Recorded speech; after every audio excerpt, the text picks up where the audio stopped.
ang IWRR, International Web Radio Rapido.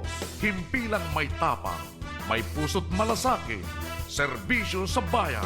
IWRR, umapaimbulong worldwide via live streaming, Facebook Live, at maging sa YouTube.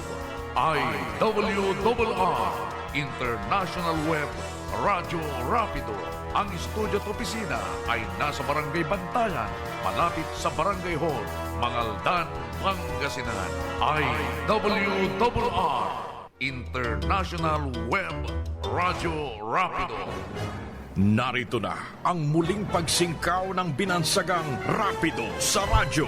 Sa kanyang muling pagpalahaw ay mabusising hihimayin ang mga napapanahong usapin.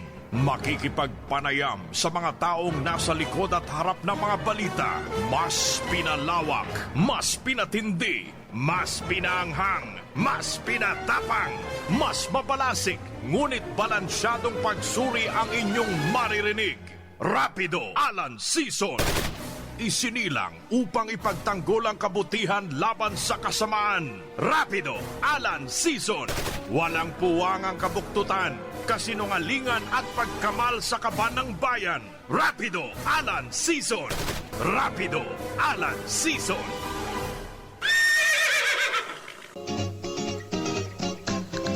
Itanlara!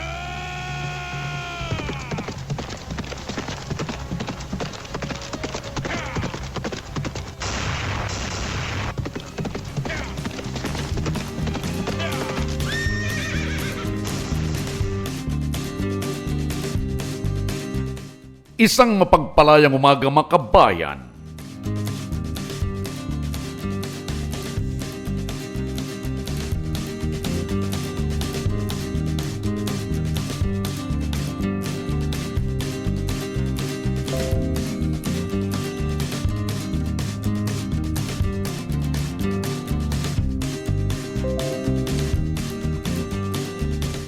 Muli na naman pong sisingkaw sa Simpapoid ang inyong rapidista Rapido Alan Season. Muli pong rarapido sa matiwaling opisyal ng gobyerno maging pribado man sa kung saan mang katiwalian. Kasabay po ng pagpuri sa mga taong dapat purihin. Paghimay sa mga isyong napapanahon. Pakikipag-usap, pakipagkuntahan, pakipagtalakayan, pakipagtalastasan, pakipagpalangkasan, pakikipagtalamitam sa mga taong nasa likod at harap ng mga balita. Muli makabayan, pumapaimbulog sumasalipaw-paw ang palatuntunang walang kwenta!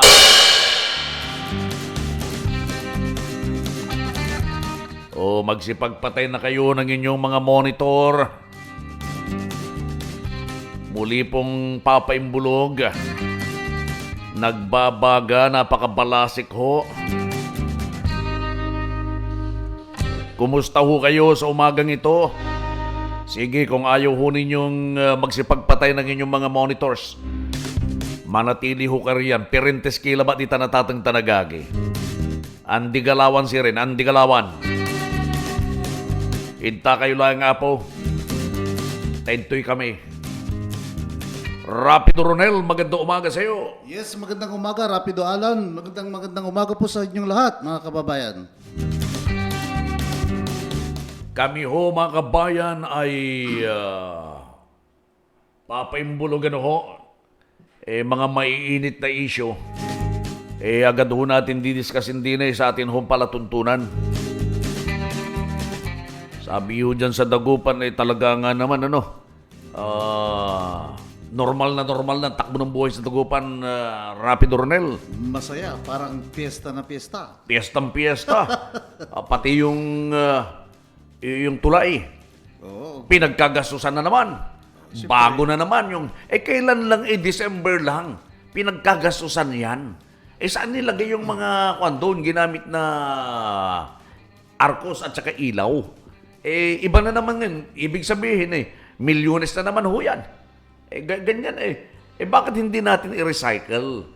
Kung po pwede namang iba naman yung ilaw doon sa kabilang tulay, doon sa may Perez. Yun atang tulay na yun Magsaysay Bridge. At itong nandito sa Star Plaza, yung bridge na yan, ay Quintos Bridge. I stand to be corrected, ha?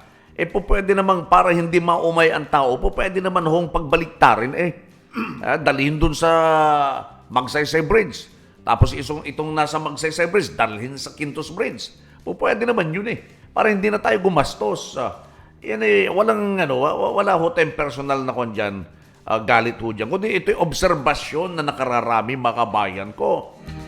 Hari naway, hindi na ho tayo mabalikan ho ng COVID, kasi nga ho, talagang wala na ho. Singalaran na blues ya, na blues ya preso. Iray totoo natan.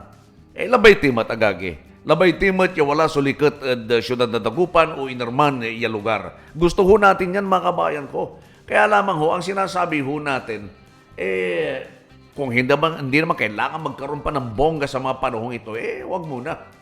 Wag muna. Ito yung alang-alang ho sa health ng ating mga kababayan. Kasi nga, meron pa ho tayong naiiwang mga victims ng COVID. Tapos ganyan na hong sitwasyon. Bakbakan na ho, talagang ito'y bunga ho ng politika mga kabayan ko, bukod sa napakaraming tao ngayon diyan, dito sa Dagupan mga kabayan, ang dami hong sagabal sa daan. Andyan ho ang itong mga mga street foods, Vendors. Oo. Tapos sinabay pa ang pagbaklas ng itong konkretong daan. Sinasabay ang construction. So hindi mo alam kung saan ka lulugar ngayon. But anyway, kung ang lahat niyan ay daan para sa kaunlaran, sige. Kung yan ang daan ninyo, yun ang paraan ninyo. Lamang parang wrong timing nga maalala ko. Talagang kung tinitignan ko at pinanunood ko yung mga speeches nitong mag-iina sa Dagupan, akalain mo nga naman mabambanda umbabatik agagi yung mayor si Brian Lim. Umbabatik yung konsilor si nanay ito. Umbabatik yung konsilor si Agito. Edsak sa kaya team. Kulanto may political dynasty batas Prohibition on political dynasty. It's a deed law anyway. Deed law na yan Kasi, ang dyan, bakit may dynasty pa kung yung mga taong nakatungtong doon, in power, are good leaders naman, sabi ng iba Yung dynasty na yung bad leader, yun ang dapat. Dapat hindi, wala namang nakaganon sa batas Wala nga Maliwanag naman yung consanguinity. These are the loopholes in the law itself. Hindi po pwede. Siguro kung sa ibang town, pwede yan. Pwede. Like the Espinos. May kanya-kanyang buhay ng mga yan Si Espino Dapogi, yung gobernador, gobernador siya. Doon sa ibang bayan, mayor si nanay niya sa bayan ng Bugal yun. Tapos yung isang kapatid, congressman. Magandang idea yan, Rapido Alan, because this congressman later on who would be elected, pwede nilang isusog sa batas na yon as aminda. Pwedeng kandidato yung mga malalaking pangalan sa politika, pero hindi sa isang lugar. Pwede yun, no? Pwedeng yun. Pwedeng yun. Ibang bayan. Okay lang siguro yan Not in one town or one city. Bakit hindi na lang kumplituhin yung line-up? Pati yung apo, iski hanggang Isama na pati pusa. Mag-file na ng kandidatura yung pusa. Di ba? Yung aso nila, sumama na. Remember yung kung ang nanay kumakandidato sa isang team, anak, konsilor, nanay, konsilor, at isang anak, mayor. Sa isang lugar yan, Isang lugar. Dagupan, wag na tayo lumayo. Dagupan. Dapat pinakandidato na rin, pati yung katulong. Sila na lahat. Alam mo bang yung sinasabi mong katulong na yan, yung mga party list? Ginawang nominee yung driver. Ganun. Paano yun? Kung nomino yung driver, pagdating ng araw, Magre-resign din. magre-resign, sasaksakan ng bago. Yung second nominee, Yung ang second magiging nominee. number one. Yun. Talaga naman, ano. politika, no? Oo. Well, anyway, ang taong bayan din ang mag-uusga dyan. Kaya't makikita nyo, sabi nga sa obserbasyon, dapat tignan mabuti, balansehin kung sino ang karapat-dapat na mamuno sa Tama. isang bayan. Oo nga naman, siyempre. Kailangan natin yan mga kabayan ko, kumusta ho kayo? Lalo na ho yung mga nandyan sa Bani Pangasinan na lagi ho nakatutok sa atin. Alam ho ninyo, marami hong humihirit na ipakita ko daw ho yung mga ebidensya ko kaugnay ho dun sa ano bang tawag dun? It was already purchased. This is a land worth 2 million pesos. Yes. This was purchased during the time of former Mayor General Marcelo. Navarro. Ibig mong sabihin sa purchase was already paid. It was already paid. Paid. Purchased, past tense. With ED. Nabayaran na doon sa pinagbilhan. Binayaran na. At ang nagbayad, ang municipality of Bani ang nagbayad. May transfer na yung lupa sa pangalan ng munisipyo. Of course, kasi titled to Okay. ang problema doon, sinasabi ko nga na siningil during this time of si Yamamoto, 2017 it was purchased by Former Mayor Marcelo former Mayor Marcelo Navarro. on 2013. 2013. 5 years. Di ba? Tama ba? Kasi kung babalikan mo, 9 years. 2013, tama. 2013. Doon pinurchase yan. Doon binili ho yan, makabayan ko. Now, nung 2017, siningil ulit ni Mayor Yamamoto. This is according to the papers that I have. Siningil yung binayaran Yung ulit. binayaran, siningil ulit sa munisipyo. That's corruption. Oo. Actually, 2 million iyan. So, iniraround natin, less than 2 million, 1.9 something. Yes. Pero, we have to round it off. 2 million makabayan. But the thing is, the Sangguniang Bayan should have authorized. So mayroong authorization from the Sangguniang Bayan for the mayor to enter into payment again. O, hindi naman siguro yun yan. O mayroong nangyaring doon, hindi disclosure. Bakit may ganun na mangyayari? Kaya nga, nabayaran na Oo. Tira, i-play nga natin, technician. Lucky. Pwede mo na ba i-play? Kung there is sa... Ipakita nga natin. Ipapakita ho namin sa inyo mga bayan ko. Magkaiba ho ito ng mga papeles. May papel si the former mayor General Marcelo Navarro. Tapos meron ding papel itong 2017 from the si Mayor. Kasama ba yan sa demanda sa ombudsman? Rapido Alan? Kasama ba yan sa demanda sa ombudsman? Hindi ko pa na-check kung kasama ito dun sa demanda. Parang bago ito. Bago. Oo. So, yung mga yung mga ghost ay lumilitaw na. Lumilitaw na. Yes. Talaga ang daming kalukot. Meron pa akong ilalantad. Hindi pa tayo tapos dyan. Pag if there is such double taxation, ano ang tawag dito? Double payment. Double payment. Okay na. Oo. Napakatindi. Kung ang pag-uusapan natin ay korupsyon, kung ibabase ko lamang ho din sa mga papel na hawak ko, tatamaan talaga. Meron sa ating mga dokumento mga kabayan, but I would like to show it to you via screen. Para may natin, makita ho ninyo kung gaano ho katotoo itong mga sinasabi ho natin. Sige, i-play natin. Ito, agricultural land sa Barangay Makabit, Bani Pangasinan. Anong petsa ito? 1.850 million ito. 1.8 million. Anong kwanto ito? Ito siguro yung kwan. tingnan yung, anong basa mo rito? Pubert? Itong, Aldrin A. De Jesus. Tingnan mo yung pirma niya. Sino ito? Rupert. Peyi. Sige, tingnan natin. Yung ibang, dokumento. Marikina City, Manila. Oh. Taga Manila, si De Jesus. Ganun ba? Ito yung payment. Move tayo. Ops. Basahin mo. Reimbursement expense receipt. Nakikita ho ninyo. LGU. Oh. Ito. February 23, 2017 ito ha. This is during the time of the incumbent mayor, si Yamamoto. Received from Nida Kamba.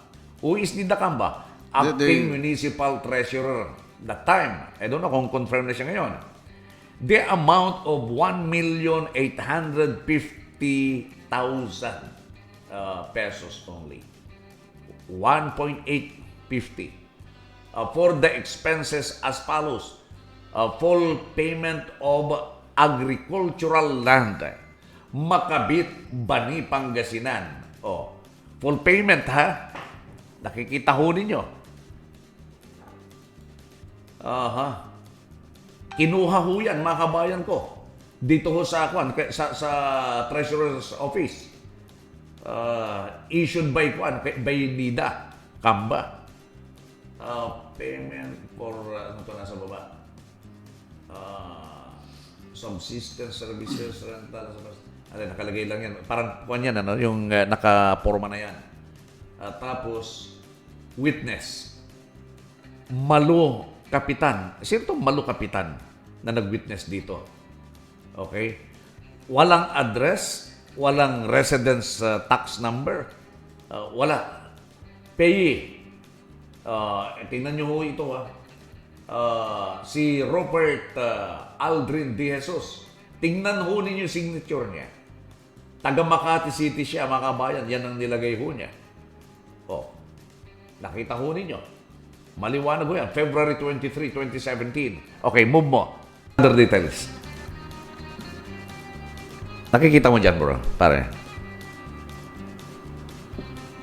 Yung ibang detalye tayo.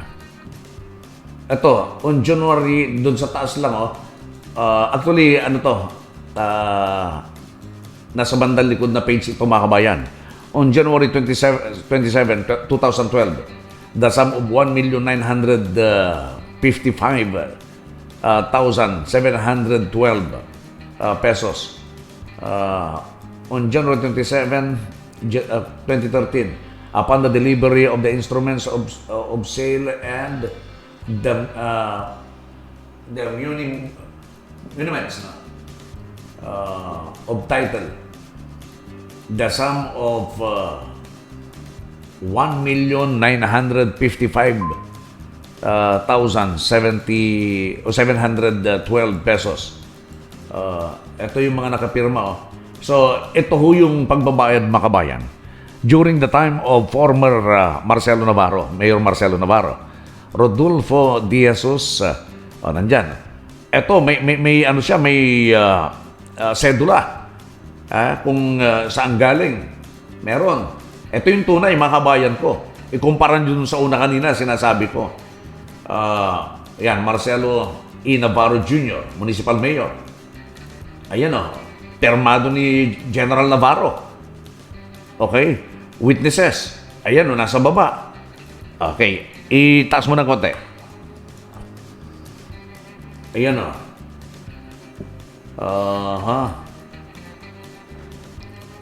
Municipality of Alaminos, Republic of the tapos Yung nag-notarize siguro. doon notaryuan. Noong 27th day of that month, January. Tapos si Rodolfo De Jesus, ito si Rodolfo De Jesus. Ipapakita ko sa inyo yung pirma ho niya. Wala siyang pirma dito. Tapos, sige, itaas mo. all known to me and to be known to be the same person who executed the foregoing instrument,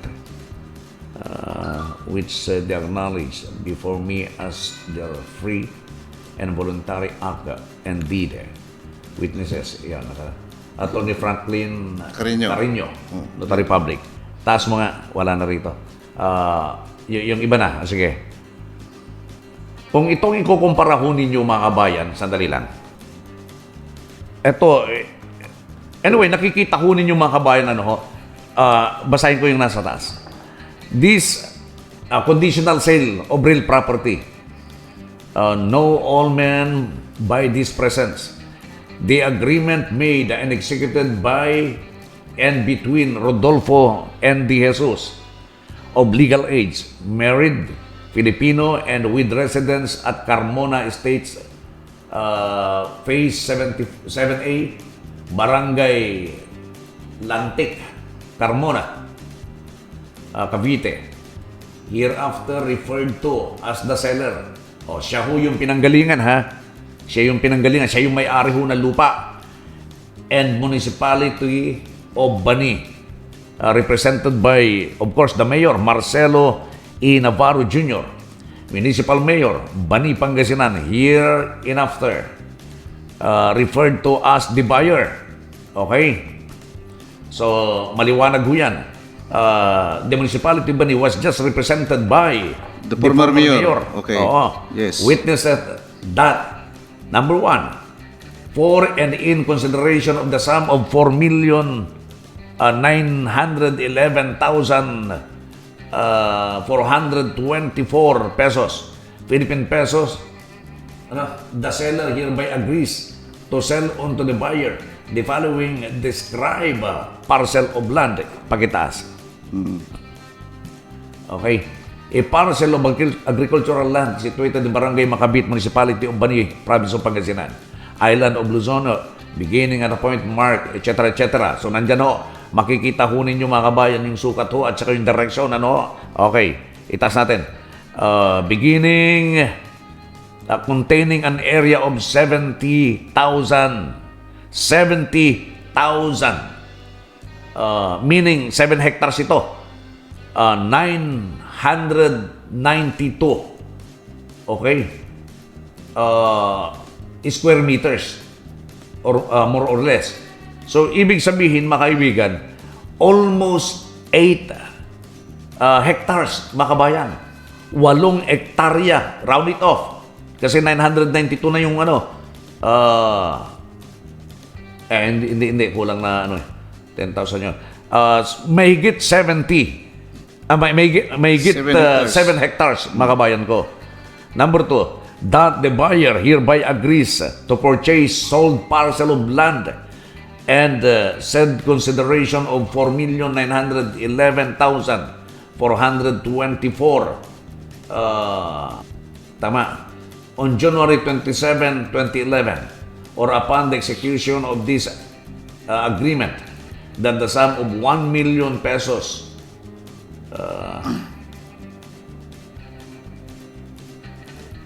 parang paunang bayad, Yes, conditional sale. Wala na, move. So ito ho mga kabayan, yung original ho mga kabayan ko. Original ho na bilihan ho. Tingnan ho. Gusto kong makapanayam itong si former mayor former Mayor Marcelo Navarro Jr. Sana magkaroon ho tayo ng sir, pag-uusap at nang mas maliwanag ho, bakit ho nagkaganon. Ang alam ko lang kasi na dahilan hindi ho ninyo na ituloy ho yan, yung project na yan, although bayad na ho kayo, dahil natalo ho kayo, hindi na ho kayo nakabalik. Yun ho, basa ko ho dyan. Kung nakabalik sana ho, kung nakabalik si Mayor Navarro, tapos na sana, may cementerio na ho na kayo mag-aara, malawak, dyan ho sa Bani. Hanggang ngayon, wala pa naman ho So nakikita ho ninyo yung mga involved money, mga kaibigan. Disbursement voucher. Yun hong pagkakaiba ng pirma dun sa mga involved na tao rito. Sa una at saka ikalawang mga dokumento. So ito yung paimbestigahan ho natin. Hindi pa makita yung ibang But anyway, kopyahin nyo na lang. Okay, buksan nyo naman lagi mga kabayan itong programa ho natin. Pero pwede ho ninyo ma-review itong mga pinapakita ko. Prepared by Glenda Umulida. Anyway, patikim lang ho yan mga kabayan ko ha ng mga dokumento. Nasa akin yung hard copy ho niyan mga kabayan. So, maliwanag po yan. Hindi ho natin gawa-gawa laang itong mga dokumento sa atin mga kaibigan. Ito ho'y kwan po yan. Legit ho yan mga kaibigan. Legit ho. Oh. So these are public documents and notarized. Oo. So, pinaglalaban ho natin yung karapatan ho ninyo. Kayo na banyans. So, marami po tayong may pwedeng ilabas ho dyan. Tayo naman ho ay nagsasabing, ipaliwanag ho ninyo, Mayora, kung hindi ho kayo nagnakaw, ipaliwanag ho ninyo kung paano nasasabing kayo ho ay nagnakaw. Paano kayo ho ay nandenggoy sa munisipyo. Kung hindi totoo sabi ko sa inyo, I am very much willing to kneel down in front of you, in front of the municipal building na ginibay ho ninyo. Isama kita. ano yan? Ay, i-summarize natin. May isang dokumento, original document na nagkaroon ng bilihan sa lupa para sa munisipyo. Yes. After few more years, nagkaroon ulit ng parehong bilihan na iba-iba o purge yung mga signatories nandun, mga signatures nandun. Tama. So may double sales yan. Binenta niya, pangalawa binenta ulit. Binayaran niya, binayaran ulit. Malinaw. Oo. Kaya nga, Sinong nakinabang? ang gandang magpaliwanag dito si former Treasurer. Mayor Marcelo Navarro Jr. Kagaling.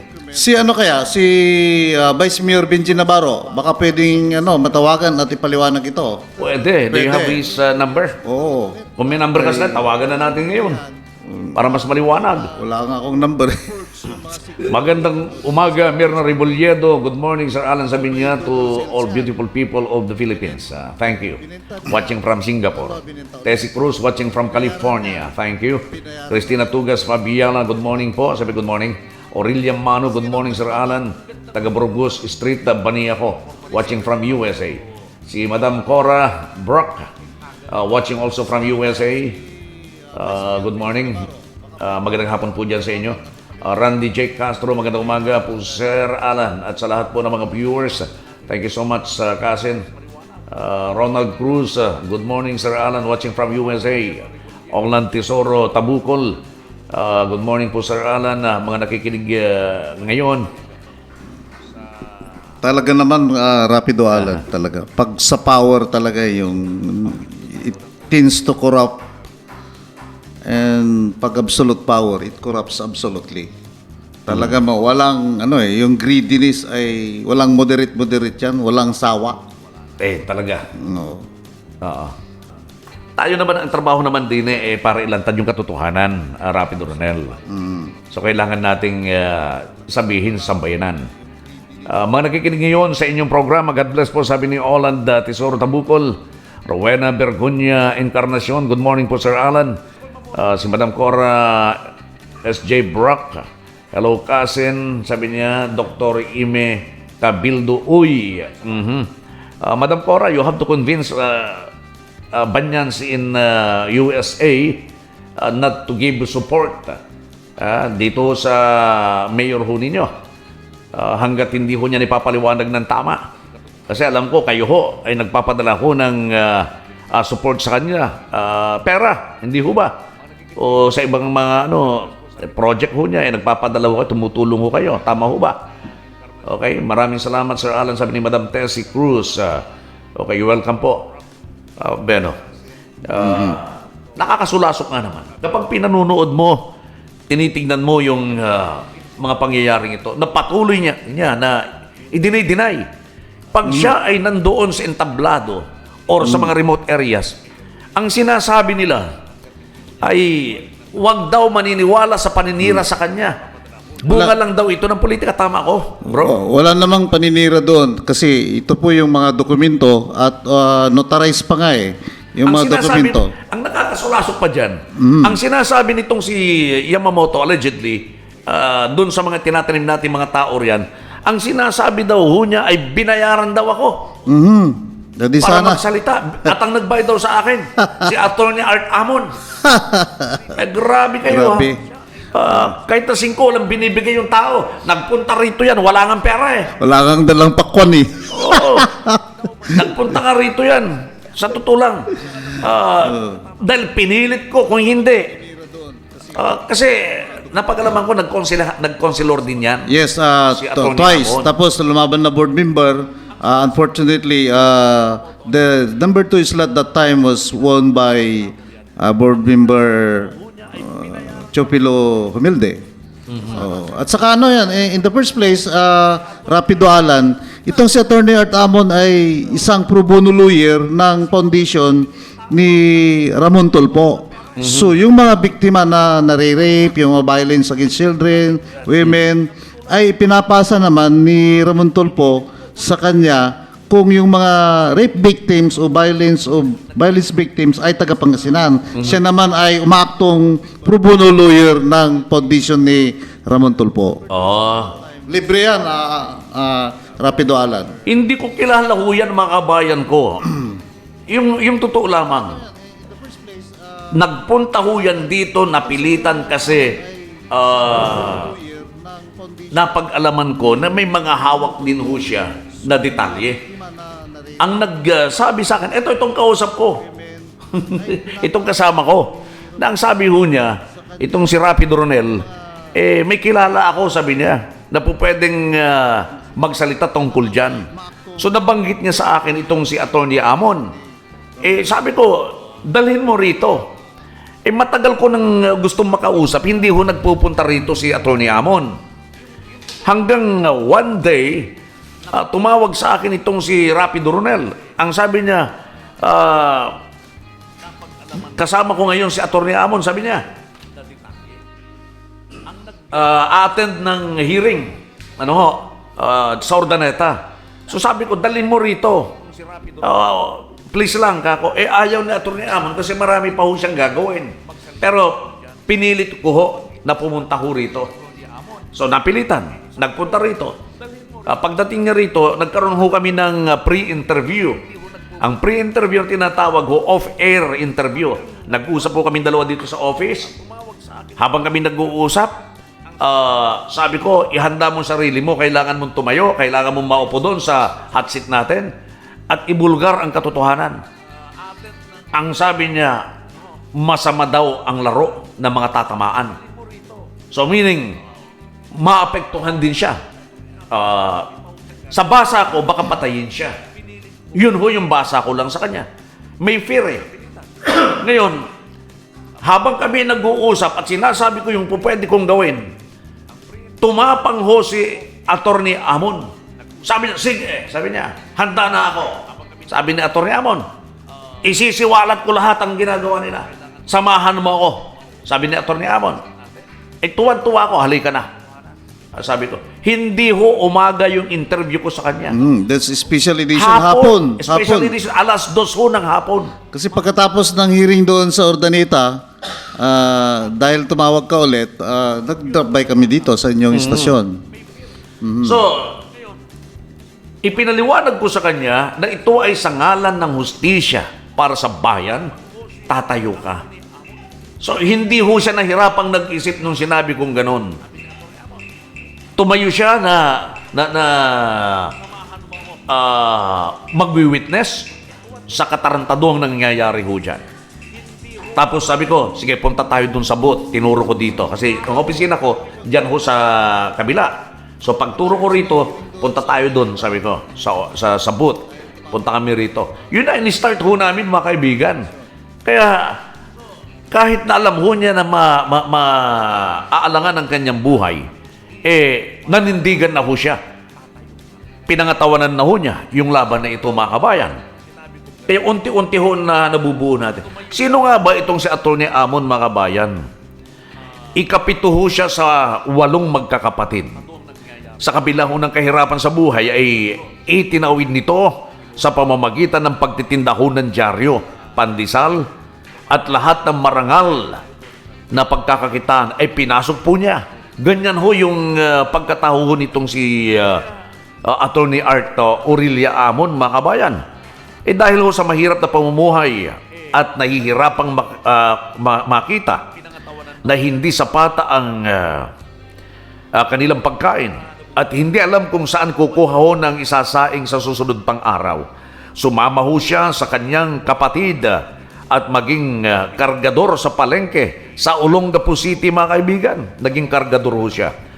Para makatipid din ng pamasahe, kailangan lakarin mula sa kanilang tahanan hanggang palengke at gamitin ang 10 sentimo para sa kanyang agahan.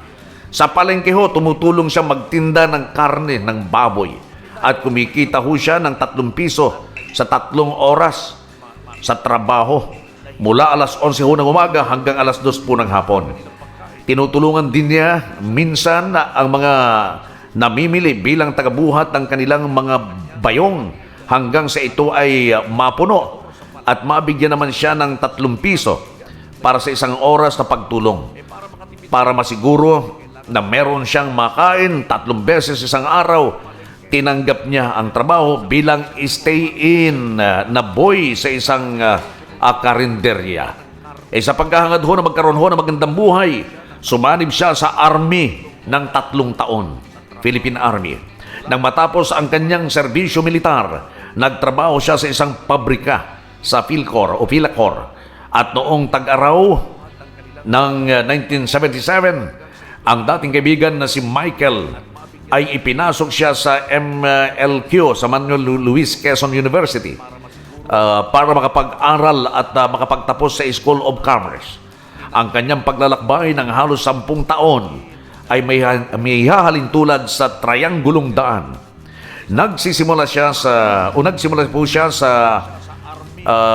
ng 8 oras na trabaho sa Philacor sa umaga at sa gabi naman ho'y pumapasok sa MLQ o Manuel Luis Quezon University sa Quiapo at uuwi sa nirerentahang kwarto ng kapatid sa Murphy, Cubao, Quezon City para ipagpahinga ng konti.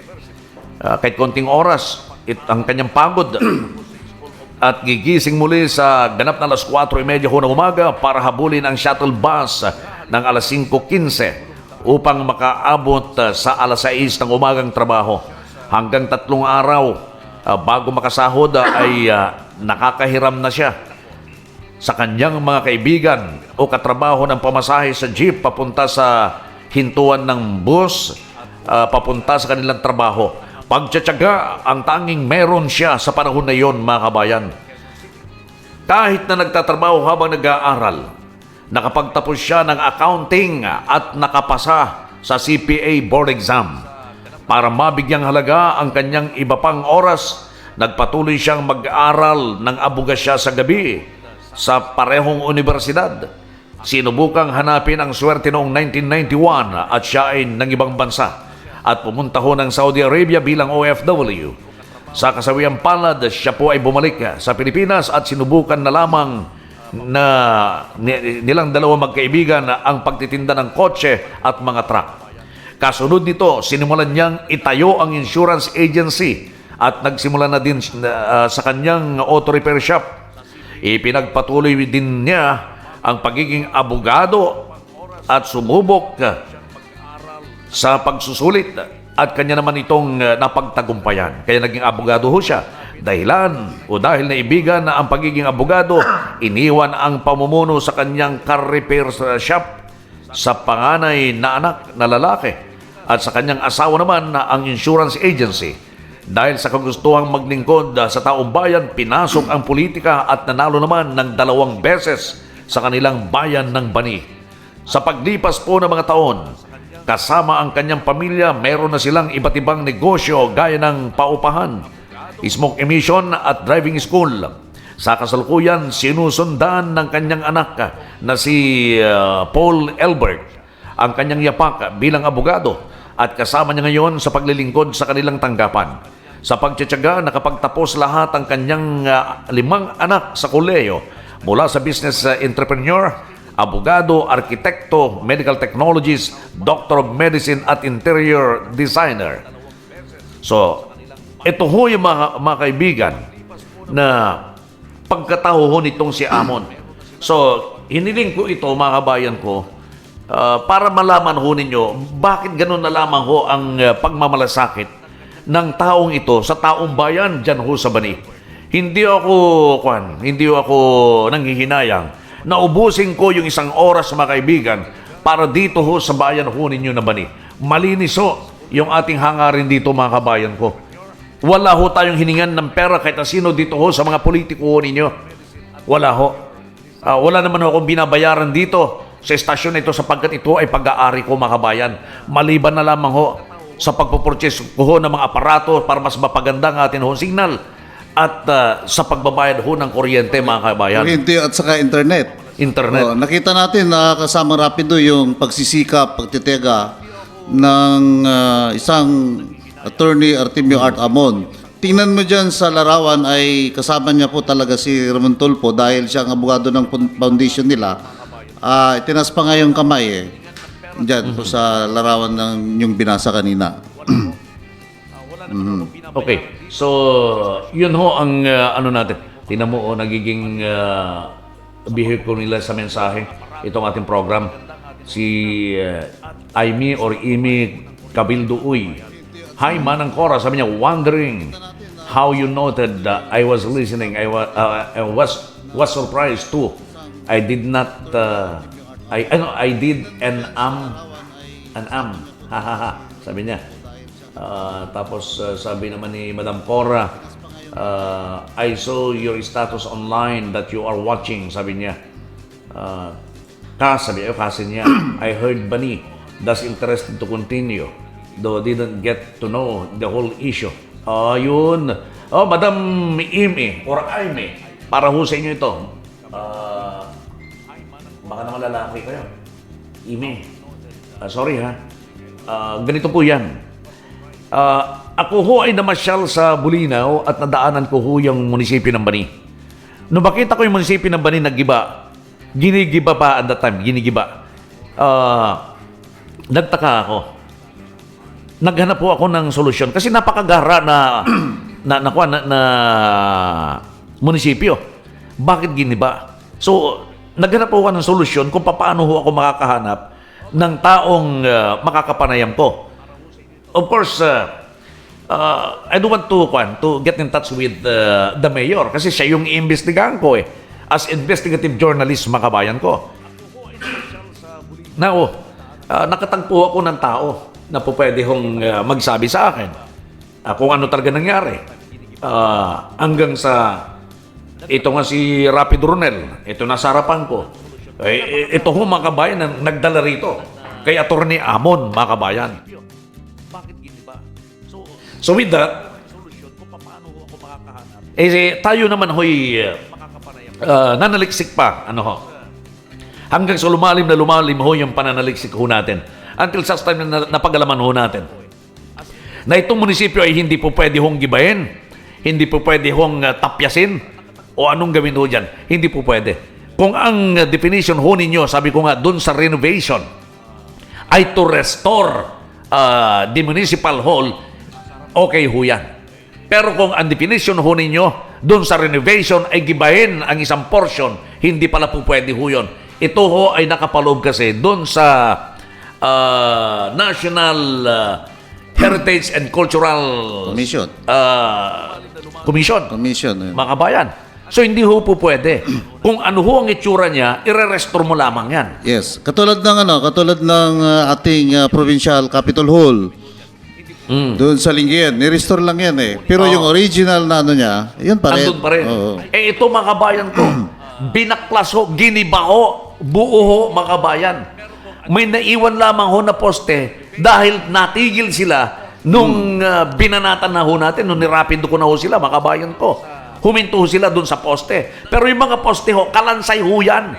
At hindi mo po pwedeng hayaang yung pa rin ang poste. Dahil na-shake na nung binakso yan Na Wala na yan. Dinanimitan ho ng ho yan ng Bakro. breaker Breaker. Breaker pala, breaker. So, hindi na po pwede. Yun hong poste, mga kaibigan na nakatayo. Tapyas-tapyas na ho. Anong panahon nun? Anong tibay ho nun, mga kabayan? So, considered kung na ho yan, yung ano ba tawag natin doon sa subject to demolition? Condemn. Pero bago mo i-condemn yan, mayroon pang declaration of condemnation. Oo. Mayroon pang authority coming yung from... sinasabi ko yung naiwan doon na parang gusto nilang ibalik yun.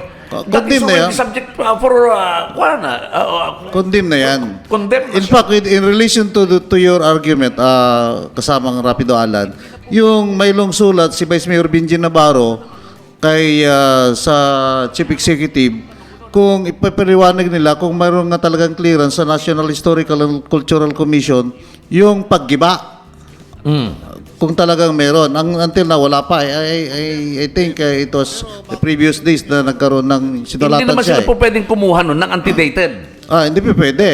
Hindi pa pwede talaga. One thing more, kung meron man yun, why it was not discussed in the Sangguniang Bayan? Yes. Di dapat di meron sana na diniscuss. Kung magkakaroon sila ngayon, papakitaan ho tayo ng fake, papakitaan ho tayo ng antedated, oy, mga gago kayo. Huwag niyong gagawin yan. The mere fact na wala kayong diniscuss, wala kayong isinama doon sa diskusyon about the renovation aspect, hindi ho ninyo pwedeng isubo ngayon. Dapat noon pa man. What was discussed was only renovation. So, in fairness naman, doon kay Councilor Katabay, Councilor, this is not a demolition. This is the demolition. It's not a renovation. Kaya, alam ko naman, Councilor, kayo na matagal, bakit nyo parang kinakain yung kamalian para kayong hindi konsyal. Kaya nga, mag-isip-isip din yung mga tao, dapat yung mga ganitong konsyal, wag nang ibalik. Tama. Meron akong kakilala ho dyan na isa ha. Yan nagngangalang Angel. Yung nandyan sa municipal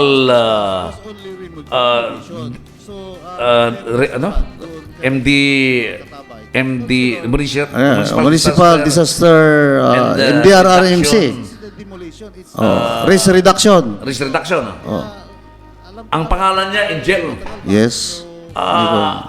May balita ako ha. Sinusubaybayan nyo ha. May mga pananakot na ho kayo dyan sa taong yan.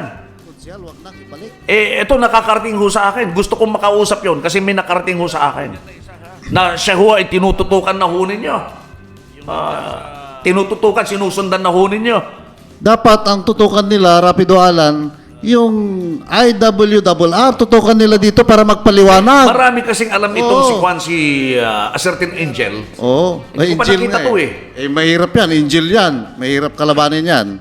Maraming nalalaman na kabulukan na pinaggagawa dyan ho sa MDRRMO.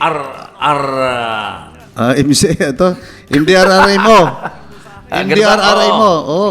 PDRRMO, gano'n. Ang balita ko siya atang pandun siya ata yung siya yung yung MDRRMO officer. Siya ang namumuno dun sa ahensya na yan, siguro. Oo. MDRRMO, tama na naman. Municipal Disaster and Risk Reduction. Natatakot ho kayo, baka isa siya sa magbulgar. One of these days, magbubulgar ho yan, mga kaibigan. Magsasalita ho yan kung ganyan ang ginagawa ninyo. Sige, mas gusto ko yan. Tutukan nyo ng tutukan.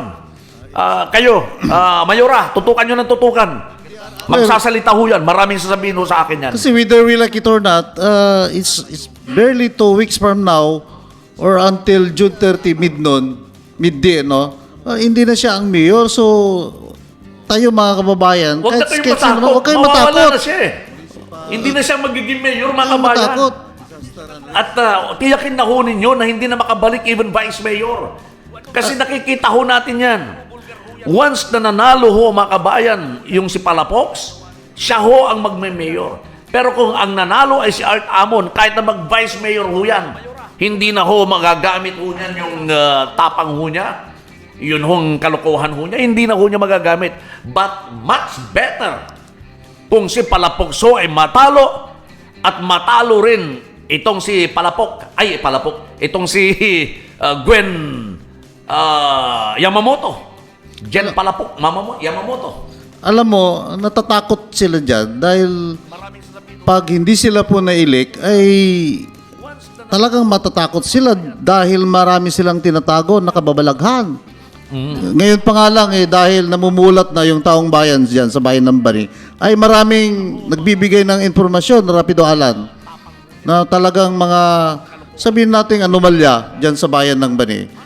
Sobra. Biro mo, nagka-interest ako sa issue ng Bani. O dahil Na halos hindi ko na ma-discuss yung iba pang issue, mga kaibigan, sa labas ng Bani. dahil sabi mo nga Rapido Alan na minsan ay nakapasyal ka doon sa magandang munisipyo nila, talagang napakaganda naman doon sa Ang Pinos. ganda. Oh. Oo. Biro mo, yung nangyaring ganyan, nabigla ako. Kasi kay Gara tapos biglang naku, porbida. Talaga. Manggagalaiti ka mga kabayan ko sa ganyan hong opisyal ho ninyo. Maraming kasabot. Yung municipal administrator, ano pangalan nito? Yung municipal administrator. Di ko kilala ka Yung halos matain at maihi sa salawal. Ito, may mga balita ako dyan kung makapagbanta daw ho ito parang ang sinasabi may mamamatay. At totoo ba yun? Kay papatay? Totoo ba yun? Nakapampas ka na nga umiihi ka na nga sa salawal mo Di ba? Papatay ka pa, hindi ka na nga makatakbo May pera ka, mag-uutos ka ng papatay. Come on, come here. Kasabot, yung tapang-tapang mo, hindi ka na nga makatakbo. Binibilang mo na lang panahon mo, panahong ilalagi mo rito, hindi ka pa gumawa ng kabutihan. Kung kukunti ng panahon na ilalagi ho ninyo sa mundong ito, gumawa na kayo ng kabutihan na may maalala sa inyo. O anong maalala sa inyo? Kayo, na mga kurakot. Kayo ay nagnakaw sa kaban ng bayan, yun ang gusto niyo ipaalala sa taong bayan. Ito, hindi na ho mabubura sa isipan ng taong bayan. Itong mga ibinubulgar ho natin. Sapagkat may katotohanan ho ito, mga kabayan ko. Again, I am always ready to say sorry kung ako ho ay mali, mga kabayan. But you have to prove na ako ho ay mali sa mga sinasabi ko. Mga punyeta. Kung makapagpadala kayo ng mga mensahe, binabasa ko ang mensahe ho ninyo dun sa ibang mga kinukumbinsi ho ninyo Para ho kayong mga malilinis, Ay, nako. Kung ganyan ho ang estilo ho ninyo, hindi ho kayo makakabalik. Hindi ho kayo makakabalik. Ngayon lang ho siguro nagkaroon ng ganitong issue ho dyan sa lugar ho ninyo. May nagpadala sa akin, pintuan ng langit. Oo. Kita ko. Oo. Ano yan? Detroit? Langit na maganda. Okay nila. Oo. Aha. Saan kaya kinunan to? Doon kaya sa Kwan, sa Lemonade Hotel? Sa Lemonade Hotel ba? Pintuan ng langit. Gusto mo makita? At ako ay santo sa mga araw na ito. Nako. Hindi. Alam mo ninyo mga kabayan, ang dami hong nagsusupply sa akin ng mga detalye at yung mga detalye niyan, hindi ko naman pinaniniwalaan kaagad. Ang ginagawa natin rapido, Ronel, ini-exercise natin yung ating pagiging investigative journalist. Yung itong si Municipal Kagawad Elmer Ocampo. Suko ang chairman ng Committee on the Infrastructure. Uh-huh. Isa sa mga nag-advise kay Mayora daw na i-demolish yung munisipyo kasi legal daw. Kasi daw may budget na inapprove Ayun ang legal. Renovation yung inaproban. Oo, renovation. Kagawad Elmer Ocampo. Halika rito at suntukin ko yung mukha mo. Okay, ito! Hampasin ko ng lati ko yung mukha mo. Paliwanag ko sa'yo. Para magising ka. Hindi mo alam sinasabi mo eh. Ikaw pala ang sulsol, kagawad sulsol. Na sinasabi mo na legal pwede ho na i-demolish yung munisipyo. Kasi legal ang sinasabi mo. Legal na legal. Kamo di ba? Palibas, ikaw yung may hawak ng komitiba ng infrastructure. Pero hindi ka nag-iisip, hindi ka nag-research. Hindi mo alam na yan ay nasa ilalim ng National Heritage and Culture Commission na bawal na gibain yan. Tanga ka, animal. Gago. Sasabihin niya, legal na. Aso-aso ka, ano? Kagawad o kampo. Magkano ba ang tinatanggap mo? Malaki din ata sa iyo. Malaki ata tinatanggap mo. Alam mo ninyo, oo. Conditional sale yung panahon ni Mayor Navarro at may paunang bayad na 1.9 million. Pero, tingnan natin maigi yung, kasi 4 million yung yung nabasa ko kanina. Yung absolute deed of sale. Kung magkano yung full payment na binayaran nila. Meron tayo niyan. I-retrieve ko muna yung mga nung panahon ni Gwen. Kasi 4 million plus yun, agreed price nila dyan. Kung ang binayaran nila ng last full payment ay 4 million pesos, ay maliwanag na nawala yung paunang bayad na 1.9 million. Yes.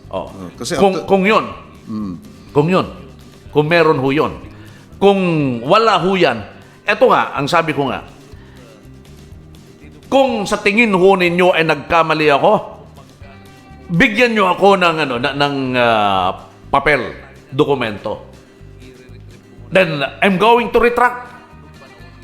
I am going to say sorry kung nagkamali ako diyan sa pinag-uusapan ho. Alright, Kasi hindi po pwede ho ito na magkaroon ho ng dobleng pagbabayad. Yes. Ipaliwanag ho ninyo kung ano ho ang nangyari para mas maiging ipaliwanag ho natin sa taong bayan. Ganun lang ho kasimple ho yan Saka tanungin natin rapido, Alan, kung saan yung property na yan? Saan kaya? Nandun sa Barangay Makabit. Barangay Makabit. Barangay Makabit sa Bani. Doon yun. Kung ito ay buo na 4 million, binayaran ninyo ng buo, yung 2 million na paunang bayad, wala na yun. Asan na yun? Pero kung ito ho ay pareho, kabuuan, kung 1.9 million ho yung binayad na una, ako mismo magsosorry ako sa inyo. Kung may pakita ho ninyo. Pero hanggat hindi ho nyo na ipapakita yung dokumento ng kabuuan ho niyan, hindi ako magsosorry sa inyo. Okay? Ganun lang ho kasimple. Ako naman ay handa lagi dito sa natin, sa sinasabi ho natin mga kabayan. Kung yung original document ng deed of sale, conditional deed of sale, ay nagpauna sila ng 1.9 million. Tapos, so in other words, ang value na yan ay 4 million. So magbabayad pa sila ng additional something 2 million para maging 4 million. Dapat, yung payment lang naman ang i-deliver kasi andun na yung document dalawang document yan. Kailangan makapanayam si Juan, si De Jesus. Yung buhay pa ba yan? Yun lang. So I have to research kung paano ko makokontak ito. Yung De Jesus ba yung nagnotaryo o iba? Franklin Carino, yun yung De Jesus, siya yung siya yung seller. Siya yung owner of the property. Nakatira sa Cavite na itong taong to. Pero pwede ko naman puntahan yun. Alang-alang ho sa inyo. Magkano bang gasolina ngayon papunta ron? Kaya. Cavite, hanapin mo. Pero, hanapin nun, halugugin ho natin yan mga kabayan ko. Ang hinahanap ho natin dito at hinihingi natin sa inyo, Mayor Gwen Yamamoto, ang pagpapaliwanag lamang ho ninyo sa isyong ito ha, sa itong lupa. Ipaliwanag din ho ninyo. Kasi yung sa munisipyo, paulit-ulit na ho yan, wala na ho kayo lusot dyan. Wala na kayo lusot. Dito po pwede nyong ilusot. Itong pag-purchase ho ng lupa, conditional sale nung panahon ho ni Mayor Navarro. Marcelo Navarro. Oo. Tingnan ho natin.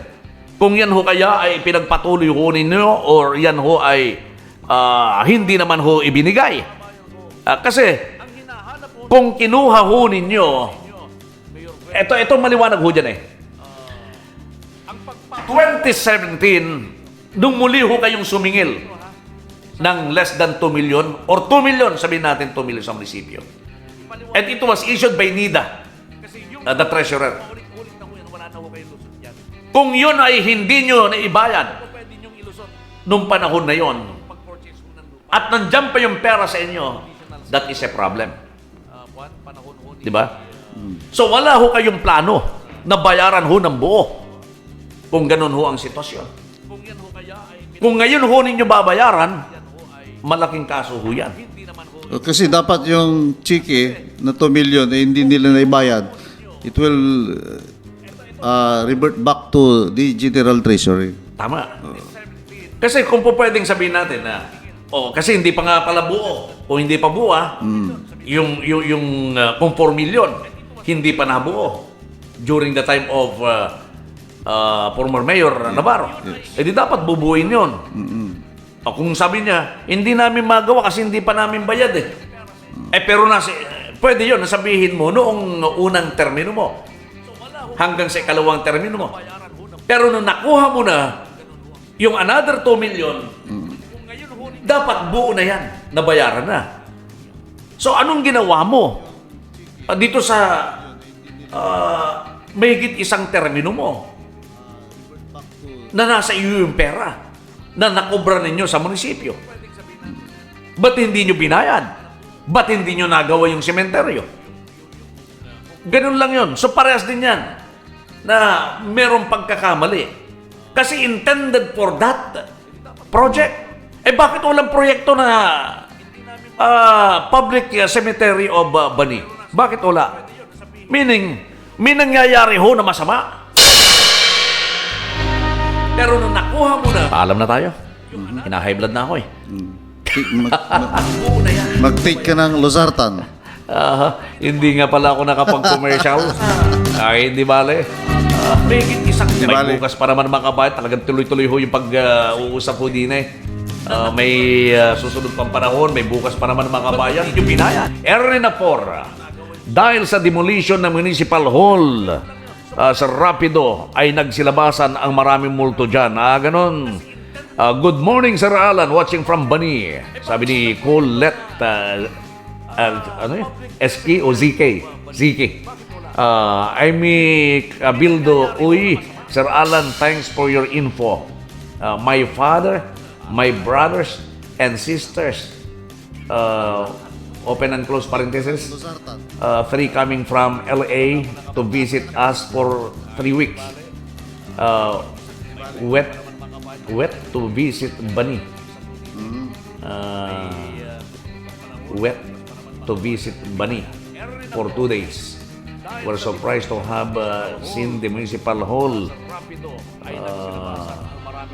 of Bani vanish. Posteng 2 lang natira. Ha ha ha, sabi niya. I'm still Seymour. I'm still with you. Move on, Alan. Sabi. Iyon.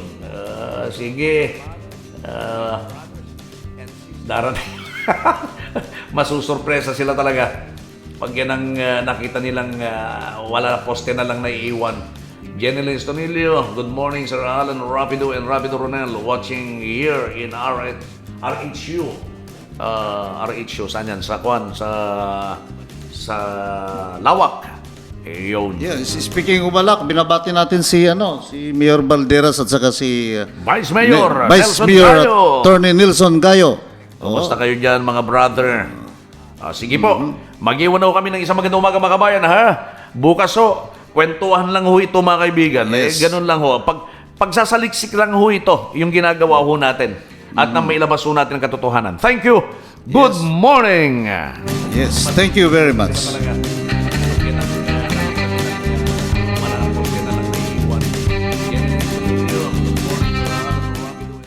Inyong napakinggan ang muling pagsingkaw ng binansagang Rapido sa radyo. Balansyadong pagsuri sa usapin. Mas pinaanghang, mas pinatapang, mas mabalasik. Rapido Alan Season. Isinilang upang ipagtanggol ang kabutihan laban sa kasamaan. Rapido Alan Season. Walang puwang ang kabuktutan, kasinungalingan at pagkamal sa kaban ng bayan. Rapido Alan Season.